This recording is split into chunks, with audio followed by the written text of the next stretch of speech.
चले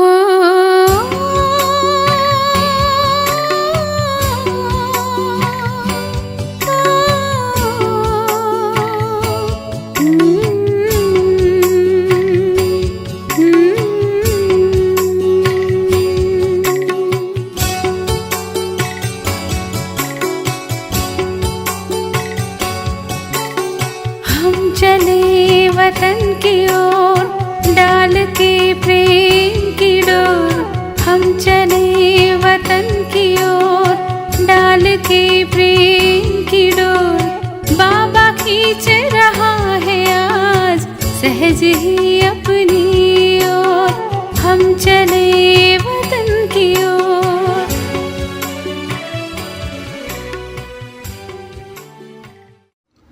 ஓம் சாந்தி. 8/6/1973 அவ்யக்த பாப்தாதா மதுபன். அனைத்தையும் விட உயர்ந்த சக்தி பகுத்தறியும் சக்தி. அனைத்து சக்திகளிலும் விசேஷமான சக்தியை தெரிந்திருக்கிறீர்களா? தன்னை மாஸ்டர் சர்வசக்திவான் என்று நினைக்கிறீர்கள்தான் இல்லையா? அனைத்து சக்திகளிலும் மிக உயர்ந்த சக்தி எது? எப்படி படிப்பில் அநேக பாடங்கள் இருக்கின்றன, ஆனால் அவைகளிலிருந்து ஒன்று முக்கியமானதாக இருக்கும். அதுபோலவே அனைத்து சக்திகளும் அவசியமானவைதான்.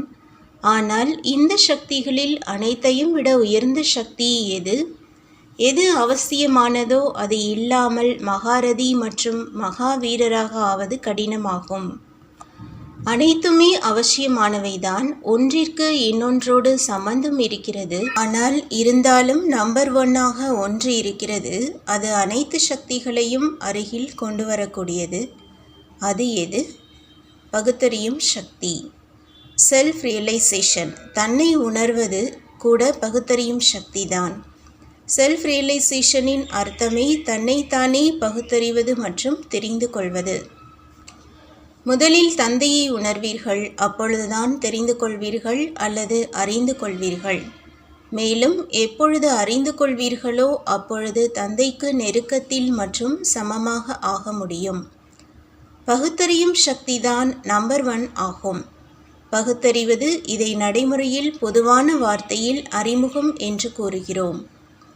முதலில் ஞானத்தின் ஆதாரமே தந்தையை அறிந்து கொள்வது, அதாவது இந்த விஷயத்தின் காரியம் நடந்து கொண்டிருக்கிறது என்று பகுத்தறிவது.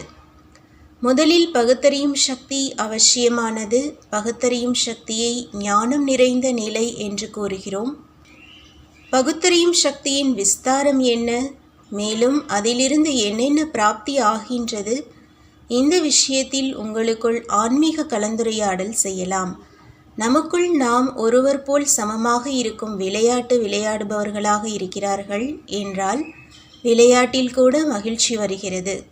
விளையாடிக்கொண்டே இணைப்பும் ஏற்பட்டு விடுகிறது. இந்த விளையாட்டில் கூட அவர்களுக்குள் விளையாடிக்கொண்டே நண்பர்கள் ஆகிவிடுகிறார்கள். இது ஸ்தூலமான விளையாட்டாக ஆனது. இங்கேயும் கூட விளையாடிக்கொண்டே ஆத்மாக்களின் நெருக்கத்தின் இணைப்பு ஏற்பட்டு விடுகிறது. ஆத்மாக்களின் சம்ஸ்காரம் சுபாவத்தின் ஒன்றிணைப்பு ஏற்பட்டு விடுகிறது. இந்த விளையாட்டின் துணைவனாக இருப்பவர் மிக உறுதியானவராக இருக்கிறார். வாழ்க்கையின் கடைசி வரை தன்னுடைய துணையை உடனிருந்து கொடுத்து கொண்டிருக்கிறார்.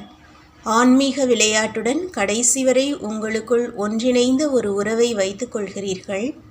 அதனால்தான் இந்த ஒன்றிணைந்த நிலையின் அடையாளமாக மாலை உருவாகியிருக்கிறது.